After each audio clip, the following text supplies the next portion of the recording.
Hi, my name is Hope Stevens. I am a 13-year-old young Indigenous woman. Being a young Native woman in this world is hard. I always feel like I have to do my best to keep in touch with my culture and keep my family and elders proud. Growing up, my mom and grandma would teach me our ways and ceremonies. I grew up proud in knowing my culture. I never realized how lucky I was that I learned my culture and language until I got a little older. Once I got to middle school, we would actually talk about being Native a lot. That's when I noticed that most of the Native kids didn't even go to powwows. Even though I did learn a lot about my culture, there is so much that me and other Native kids will never get to know, since lots of our ways were taken and at one point illegal.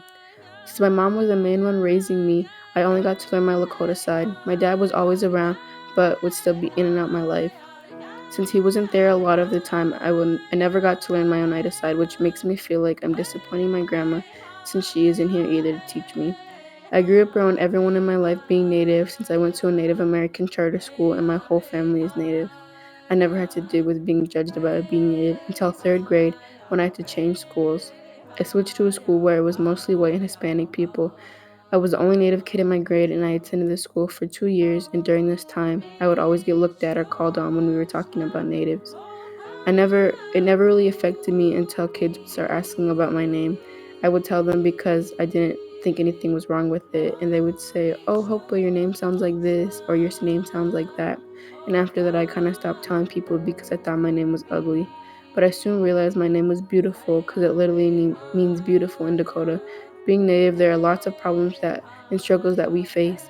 But for me, being a young Native woman, I think that a big problem in the Native community is missing and murdered Indigenous women. This is a big problem all across North America, and not a lot of people seem to care. This doesn't just affect one person, it affects so many people. Her loved ones, her community, and even people that never met her. Savannah LaFonte Graywin, at the age of 22, was 8 months pregnant. She soon went missing for 8 days, and during the fifth day, her newborn baby was found alive, but Savannah sadly did not make it. Savannah's abductors were arrested, and Savannah and her family have still not received the justice that they deserve. This is just one of the stories that actually got a lot of coverage and at least a little bit of justice. Lots of cases not like Savannah's go unsolved, and their bodies are never found, leaving their families shattered. I never thought I witnessed MMIW firsthand till my mom told me about my grandma's sister that went missing and was never found. And she reminded me about my auntie Gina and my cousin Victoria that were murdered by the man that was supposed to love and care for them.